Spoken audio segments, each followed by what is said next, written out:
సినిమాయి నమః. నేను Mister B. నా మాట సూటిగా ఉంటది. మ్యాటర్ క్లియర్‌గా ఉంటుంది. మీరు చూస్తున్నారు మిస్టర్ బి ఛానల్. ఈ వీడియోలో మనం మాట్లాడుకుందాం 'ఎనిమిది వసంతాలు' మూవీ రివ్యూ. 'ఎనిమిది వసంతాలు' ఈ సినిమాకి దర్శకుడు ఫణీంద్ర నర్శెట్టి. 'మధురం' అనే షార్ట్ ఫిల్మ్ చేసి చాలా మంచి ఫేమ్ సంపాదించుకున్నాడు యూత్‌లో ఫణీంద్ర నర్శెట్టి. ఆ తర్వాత అతని నుంచి 'మను' అనే మూవీ వచ్చింది. ఆ సినిమాకి సంబంధించి కూడా ఒపీనియన్స్ డిఫరెంట్‌గా ఉన్నా అతని క్రియేటివిటీని కొంతమంది యాక్సెప్ట్ చేశారు, ప్రశంసించారు. ఆయనకి ఫ్యాన్స్‌గా మారిపోయారు. ఒక చిన్నపాటి కల్ట్ ఫ్యాన్ బేస్ ఉంది ఫణీంద్ర నర్శెట్టికి యూత్ ఆడియన్స్‌లో. సో, అతని నుంచి 'ఎనిమిది వసంతాలు' సినిమా వస్తుంది అనగానే చాలామంది ఆసక్తిగా ఎదురు చూశారు. అతని మీద కొంతమంది నెగెటివ్ ఒపీనియన్‌తో ఉన్నారు. వాళ్ళు గూడా ఆసక్తిగా ఎదురు చూశారు. ఏం చేసుంటాడు? ఎలా చేసుంటాడు? చూద్దామని. వచ్చింది. ఈ వారం థియేటర్స్‌కొచ్చేసింది 'ఎనిమిది వసంతాలు' మూవీ. మాట్లాడుకుందాం ఆ సినిమాలో ఉన్న విశేషాల గురించి మన సమీక్షలో. కథ విషయానికొస్తే 'శుద్ధి అయోధ్య'. ఈ అమ్మాయి జీవితంలో ఒక 8 సంవత్సరాల పాటు ఏం జరిగింది? 'శుద్ధి అయోధ్య' ఓ సూపర్ గర్ల్ అని ఎందుకు అనాల్సొచ్చింది అంటే ఈ కథ మొదలయ్యేప్పుడు ఆవిడ వయసు 17 సంవత్సరాలు మాత్రమే. 17 సంవత్సరాల్లోనే ఆవిడ జనరల్‌గా మిగతా ఆడపిల్లలు చేయగలిగే పనులేమి చేయకుండా అంతకు మించి చేసింది. మిరాకిల్ గర్ల్ అంతే. ఆ పైన ఆ మిరాకిల్ అనే వర్డ్ కంటిన్యూ అవుతూ మిరాకిల్ వుమెన్ అయింది. ఎందుకంటే 17 ఏళ్లకే మార్షల్ ఆర్ట్స్‌లో ఆరితేరిపోయింది. ఎంతో బ్యాలెన్స్‌డ్‌గా ఉంటది. మెచ్యూర్డ్‌గా ఆలోచిస్తది. ఓ పెద్ద మోటివేషనల్ బుక్ రాసేసింది. బెస్ట్ సెల్లర్ అది. సామాన్యమైన ఆడపిల్లలకి సాధ్యమయ్యే మ్యాటర్ కాదది. 17 ఏళ్ల ఆడపిల్లకి అంత ఈజీగా సాధ్యమయ్యే మ్యాటర్ కాదు ఇండియాలో. అమ్మాయి చేసింది.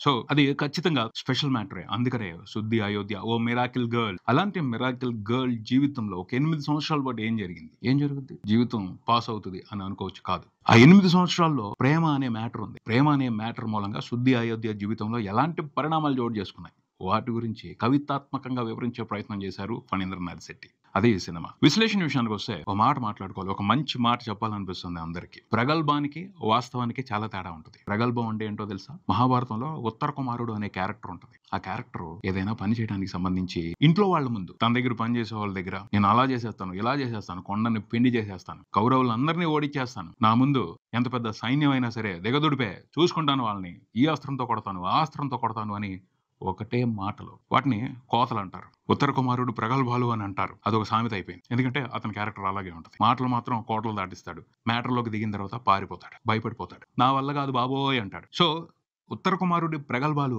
కామెడీకి మాత్రమే పనికొస్తాయి. అసమర్థతను మాత్రమే తెలియజేస్తాయి. అది వీరత్వం కాదు. నిజమైన వీరుడు ప్రగల్భాలు పలకడు, కోతలు కోయడు. చేసి చూపిస్తాడు. మాటలు కోటలు దాటించాల్సిన అవసరం లేదు. చేయాల్సిన పని సరిగ్గా చేసి అవసరమైన ఫలితాన్ని చూపిస్తే ఖచ్చితంగా ప్రపంచం వద్దన్నా సరే రెస్పెక్ట్ ఇస్తది. వద్దన్నా సరే ప్రశంసలు కురిపిస్తది. తీసుకెళ్ళి ఎక్కడో పెట్టిద్ది. సో, గుర్తుపెట్టుకోవాలి. ఈ మంచి మాటను అందరూ గుర్తుపెట్టుకోవాలి.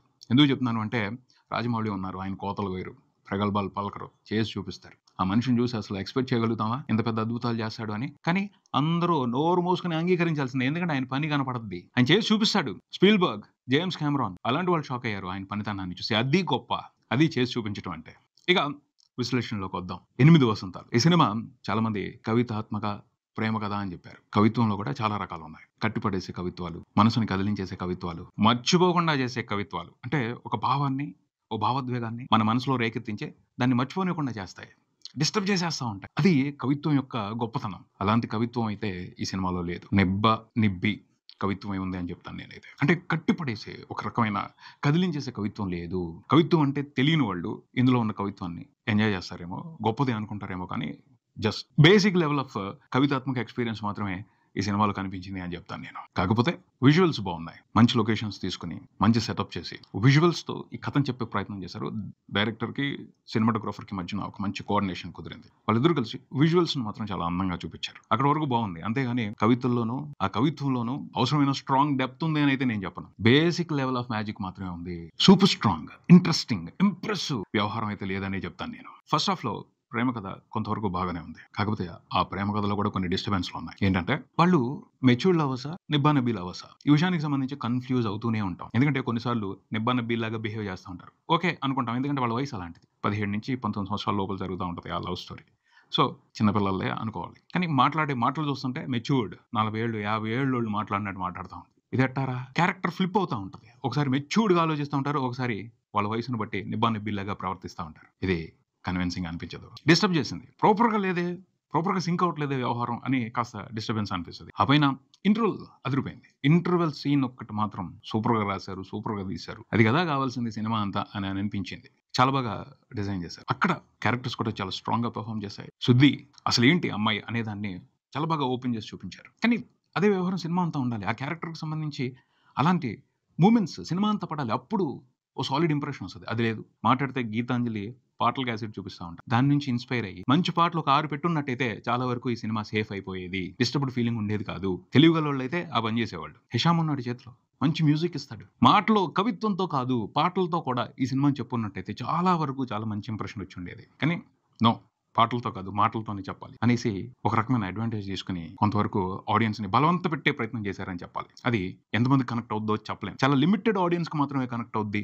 ఎక్కువ మంది ఆడియన్స్ కవితాత్మక స్టోరీ టెల్లింగ్‌తో కనెక్ట్ అవ్వడం కష్టమే. తర్వాత చెప్పేదేమిటి అంటే ఫస్ట్ హాఫ్ కొంతవరకు పర్వాలేదు. అడ్జస్ట్ అయిపోవచ్చు. ఓకే.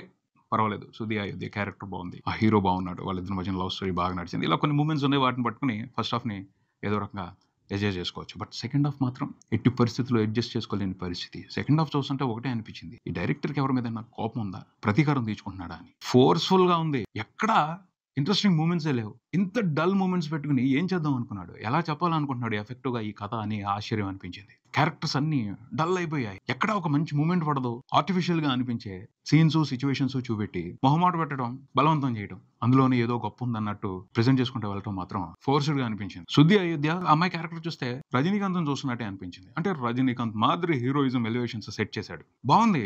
ఒక హీరోయిన్ క్యారెక్టర్‌ని ఇలా ప్రిపేర్ చేయటం, ఇలా ప్రెజెంట్ చేయటం ఇంట్రెస్టింగ్‌గా ఉంది అనిపించింది. కానీ దానికి తగ్గట్టు మంచి సీన్స్, మంచి మూవ్‌మెంట్స్ పెడితే పర్పస్ నెరవేరేది. స్ట్రాంగ్‌గా అమ్మాయిలు ఉండి లైఫ్‌లో ఏం చేస్తారు? ఎంత సాధిస్తారు? అనే దాన్ని ఏదైనా చూపించున్నట్టయితే వేరే రకమైన ఇంప్రెషన్ ఉండేది. ఇంకొంచెం బాగా సినిమాని రిసీవ్ చేసుకొని ఉండేవాళ్ళు. క్యారెక్టర్ బాగా ప్రిపేర్ చేసి దానికి సంబంధించి మంచి మూవ్‌మెంట్స్ పెట్టకుండా జనాల మీద రుద్దేయాలని చూస్తే యాక్సెప్ట్ చేయలేరు. అదే జరిగింది ఈ సినిమాలో. ఆ పైన ఇంకొక పెద్ద తట్టుకోలేని వ్యవహారం ఏమిటి అంటే సెకండ్ హీరో క్యారెక్టర్ సంజయ్. ఆ క్యారెక్టర్‌ని అలా ఎందుకు డిజైన్ చేశారు? ఓకే. రచయిత కొంచెం సాహిత్యాన్ని జోడించి మాటలు మాట్లాడతాడు. అక్కడి వరకు యాక్సెప్ట్ చేయొచ్చు. కానీ అతను కనిపించే విధానం బాగా ఇబ్బంది పెట్టేస్తది. ఎందుకు ఇలా ఉన్నాడు? ఇతను రచయిత కదా! రచయిత అంటే అలాంటి డ్రెస్సే వేసుకోవాలా? అలాంటి విగ్గే పెట్టుకోవాలా? డ్రామా ఆర్టిస్ట్ కాదు కదా! రచయిత ఎలా అయినా ఉండొచ్చు కదా! కానీ ఫోర్స్‌గా ఆ పాత్ర మీద ఇంప్రెషన్ క్రియేట్ చేయడం కోసం గట్టిగా రుద్దేయడం జరిగిందనమాట. మనమేమో తట్టుకోలేం. డైరెక్టర్ ఏమో రుద్దేస్తా ఉంటాడు. చివరికి ఎలా అయిందంటే పరిస్థితి, ఆ క్యారెక్టర్ వస్తుంది అంటే భయపడే పరిస్థితి. కళ్ళు మూసుకుందామా?